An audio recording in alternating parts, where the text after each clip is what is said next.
2023 is upon us, and I know that sounds ridiculous, especially if you're one of those live in the moment type of people. But if you're planning on starting that handmade soap business or just soaping for yourself in 2023, today's video is for you.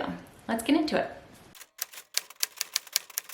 Okay, so over the past year, I have been collecting the best and worst of my thoughts and leaving them here in my videos on the Lather Bath Co. channel.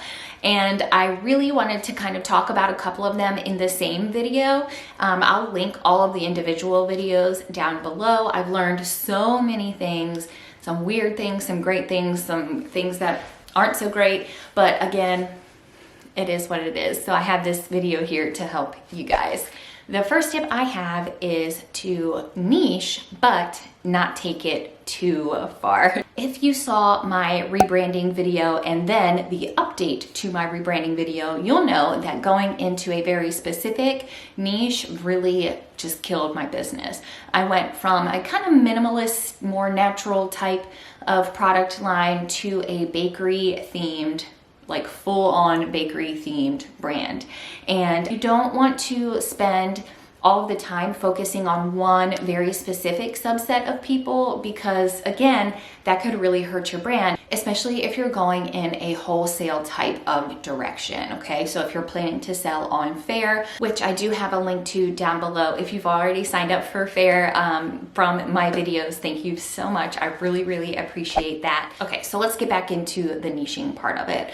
Making handmade products already speaks to a subset of people, and it did take me a while to kind of come to that conclusion. Some people are getting their Bath and Body products from wherever, Bath and Body Works, Target, Walmart, wherever, Amazon probably, all of those places. They are looking for fast, they're looking for convenient and thoughtless.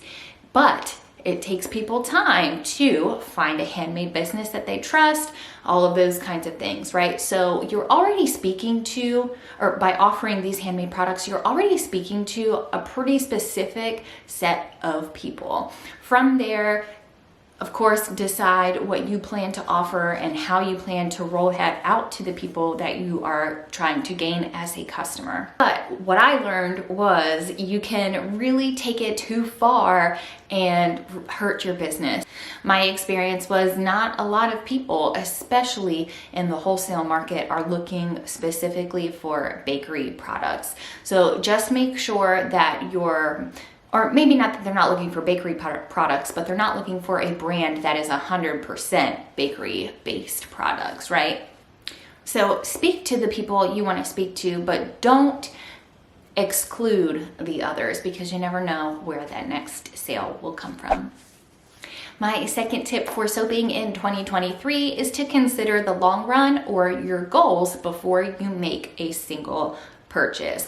Obviously, I've talked about this before, but just to quickly reiterate, I have bought so many things that I've outgrown. And at the time, they were the right purchase for me. But what I've come to realize is, at first, I was just making individual soaps in individual molds, but now I'm going more towards the loaf soaps and those kinds of things, or bigger batches of things. The money that I spent on those individual molds, I don't want to say it's wasted, because I'll use them in other areas, I'm sure, but I would have saved more money in the long run had I just gone for that bigger mold to begin with. Same thing for soap cutting. I've bought 4 different types of cutters, and I again really wasted that money on those other cutters.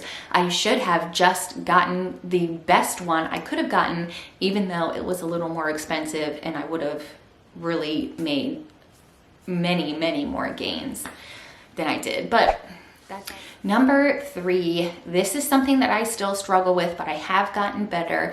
You need to invest in test products or ingredients and things that you are going to test making products with. I was always, especially in the beginning, in the mindset of I need absolutely every ounce of my ingredients to be saleable, right? I need all the money that I can get. The focus needs to be on testing those products so you can get the best quality item for your consumer, and you can offer that to your consumer confidently because you've tested it and you know that it's great. So I know it seems like a waste, but it's really, really not. Get some materials and ingredients that you want to test with and do that solidly from the beginning to the end point to make sure it's of the best quality you can offer. Now, if that seems a little bit much to you to have all of those ingredients kind of like flying around, I did start a Patreon. It's very, very, very much so in the beginning stages, but I do have an experiment. It's kind of like an experimenting sheet that you can use. You can download it as many times as you want, print it out, make it a Google sheet, whatever you want to do with it. I'll link that down below. Again, it's available on my Patreon, so I'll link it down in the description. But it's just a one-page experiment sheet where you can record all of the things that you test and how they worked out for you. And do I think that you absolutely need this download? No, I don't think that you absolutely need it. But I do think that it would be helpful to those of you, especially if you're a little bit nervous, a little bit experimental still, and trying things out for the first time. Either way, whatever you decide to do, totally cool, obviously, but whatever you are choosing to test, I highly recommend writing those notes down so you can refer back to them whenever you need to. Next up, this tip also goes along with testing, but it's not something else that's available on my Patreon. It's actually to know what you're testing and the best conditions for testing that thing. So I've posted before on my shorts how the first several batches of bath bombs that I made were god awful, and I'm so thankful that I went through those terrible phases so I can now offer like a really solid bath bomb product. But when I started and in making those batches, what I found out later is they were reacting early, like when they were drying. So by the time you went to use them in the tub, they were basically pointless, right? There was no reaction, everything had already activated.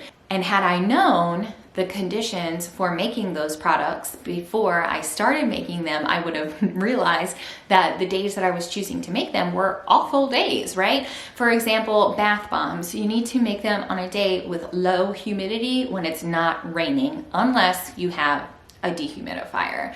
And that's not something that I knew, and I didn't really see people talking about it, right? I just kind of saw a recipe and decided, let's go for it. But if you have a lot of that extra moisture in the air, it's gonna get into your batch and it's gonna cause it to activate early, which resulted in those bath bombs exploding. Similarly to that is the cold process soap area of lye and lye safety.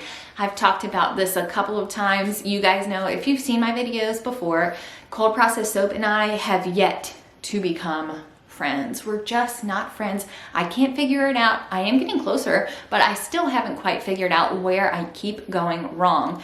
But your working conditions for making cold process soap need to be focused around the area of safety. So wearing goggles, wearing gloves, wearing a mask, work in a well-ventilated area, because once you add the lye and the water together and create that mixture, fumes get released. There are all kinds of videos on that, and I do plan on making one like later when I'm actually good at it, right? No one wants bad advice. So later when I feel more confident in my abilities where it comes to lye, I'll make a video on it. But for now, Google it, watch someone else's YouTube video about lye and how to use it safely and what the proper working conditions are when using those products.